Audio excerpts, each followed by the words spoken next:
अरे बेटा रोहन, ये कौन लड़की है तुम्हारे साथ? इसके गले में मंगलसूत्र और मांग में सिंदूर है, और ये तुम्हारे साथ क्यों आई है मेरे घर पर? मुझे कुछ तो बताओ बेटा। शांति अपने बेटे रोहन से तरह तरह के सवाल कर रही थी। रोहन आज अपनी पसंद की लड़की नीलिमा से शादी कर घर आया था, जिसका माँ को जरा भी अंदाजा नहीं था। वह इस तरह रोहन के साथ एक तरह तरह के सवाल कर रही थी। तभी रोहन माँ से कहता है, माँ, आप शांत हो जाइए। ये नीलिमा है। मैंने इससे शादी कर लिया है। आज से नीलिमा आपकी बहू है। माँ, नीलिमा का कोई नहीं है, इसलिए मैं इसे अपने साथ लेकर चला आया। नीलिमा बहुत ही गरीब घर की लड़की है। इसका कोई सहारा भी नहीं है माँ। मुझे इस पे बहुत तरस आ रहा था और मैं इसे पसंद करता हूँ। बेटा रोहन, तो इसके भोले भाले चेहरे पर मत जा। ये बहुत चालाक लड़की है, तभी तो अमीर घर के लड़कों को फंसा लेती है। बेटा रोहन, तू हमारा इकलौता बेटा है। हम इतने अमीर हैं और ये इतने गरीब। ये हमारी बहू कभी नहीं हो सकती। मैं इसे अपनी बहू कभी नहीं मान सकती बेटा। तू इसे जहाँ से लेकर आया है, जा वहीं छोड़ दे। तू मेरा हर बात मानता है, मेरा अच्छा बच्चा है। इस गरीब घर की लड़की को मैं अपने साथ नहीं रख सकती। इसे ले जा बेटा मेरी नज़रों के सामने से।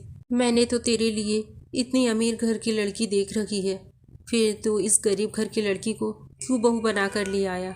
क्या मेरी परवरिश में कोई कमी रह गई थी? मैंने तुझे यही संस्कार दिया था। अरे माँ, ये आप कैसी बातें कर रही है? मैंने नीलिमा से शादी की है, इसे कहीं भी कैसे छोड़ सकता हूँ? अब ये आपकी बहू है और मेरी धर्मपत्नी।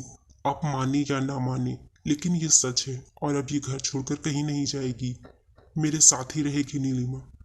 इतना कहकर रोहन नीलिमा को अपने साथ कमरे में लेकर चला जाता है। शांति को अपने बेटे की ये बात बिल्कुल भी अच्छी नहीं लगती कि वो एक गरीब घर की लड़की को लाकर इस घर की बहू बना दे। अब वह उसे यहाँ से भगाने की तरकीब सोचने लगती है।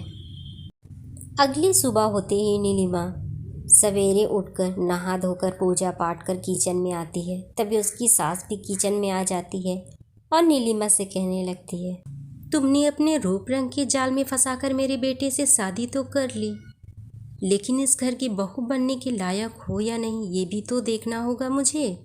आज तुम्हारी पहली रसोई है।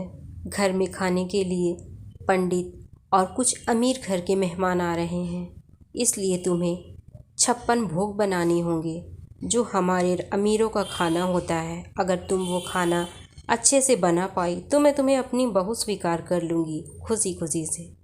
लेकिन अगर तुमने 56 भोग अच्छे से नहीं बनाया तो तुम इस घर से चली जाओगी। मैं तुम्हें अपनी बहू नहीं मानूंगी कभी, और वैसे भी तुम बना भी नहीं पाओगी। तुम गरीब घर की गरीब खाना बनाने वाली अमीरों का खाना कहाँ बना पाओगी? तुमने तो कभी 56 भोग खाए भी नहीं होगे। हाँ मम्मी जी, आपने बिल्कुल सही कहा। मैं गरीब घर की हूँ, मैंने कभी 56 भोग खाए भी नहीं हैं। फिर 56 भोग बनाऊंगी कैसे?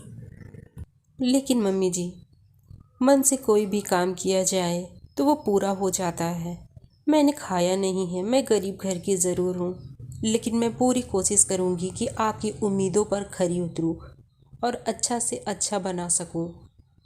मम्मी, मैं आपके दिल में अपनी जगह बनाने के लिए किसी भी हद तक जा सकती हूँ। मैं कैसे भी करके अच्छा से अच्छा भोग बनाऊंगी, आप देख लीजिएगा। बस मुझे आपका प्यार और आशीर्वाद चाहिए माँ जी।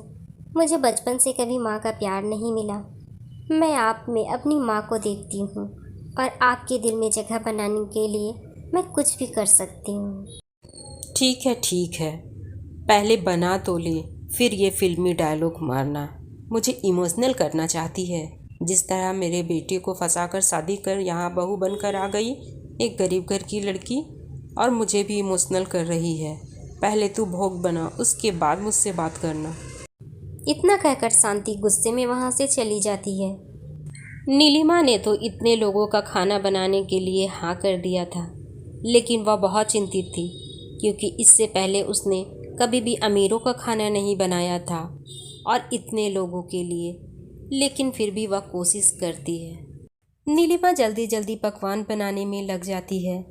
3-4 घंटा होते होते नीलिमा पूरा पकवान बनाकर तैयार कर देती है, जिसमें तरह तरह की मिठाइयाँ, हलवा, पूड़ी और बहुत ही स्वादिष्ट स्वादिष्ट व्यंजन बना के तैयार कर देती है।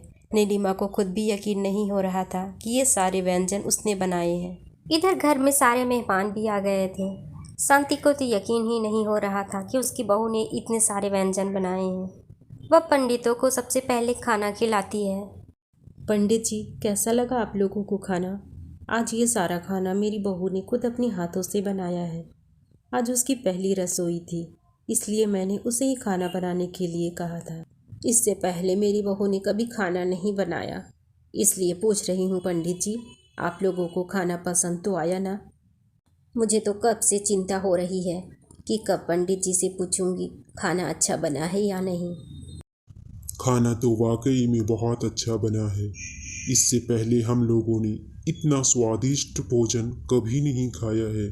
बहुत ही अच्छा खाना बनाती है तुम्हारी बहू। तुम बहुत भाग्यशाली हो जो तुम्हें ऐसी बहू मिली है। सर्वगुण संपन्न है, जहाँ भी जाएगी वहाँ बरकत ही बरकत होगी। बहुत अच्छे भाग्य है इनके। अपनी बहू को सदैव प्यार करना, नहीं तो माँ लक्ष्मी तुमसे नाराज हो जाएगी। अपनी बहू की इस तरह से तारीफ सुन शांति के दिल में भी उसके लिए प्यार आ जाता है। शांति आज मन ही मन बहुत खुश थी कि उसकी बहू की इतनी तारीफ हो रही है। सारे रिश्तेदार भी खाना खाकर नीलिमा की खूब तारीफ कर रहे थे। अपनी बहू की इस तरह तारीफ होता देख शांति मन ही मन बहुत खुश थी। एक सास को अपनी बहू से चाहिए भी क्या है? उसकी बहू इतनी अच्छे से खाना बनाती है, इतनी मेहनती है, और क्या चाहिए? लोगों से तारीफ सुन नीलिमा भी बहुत खुश थी। अरे ममता बहन, इतनी भी जल्दी क्या है जाने की? थोड़ी देर और रुक जाती। अभी बहू से मिले हुए थोड़ी ही देर तो हुए हैं। अरे शांति बहन, आना जाना तो लगा रहेगा। वैसे भी इतनी अच्छी बहू आई है घर में, इतना स्वादिष्ट व्यंजन बनाती है। अब तो तुम बुलाओ या मत बुलाओ, मैं तो दौड़ी चली आऊँगी जब भी मुझे बहू के हाथ का खाना खाना हो।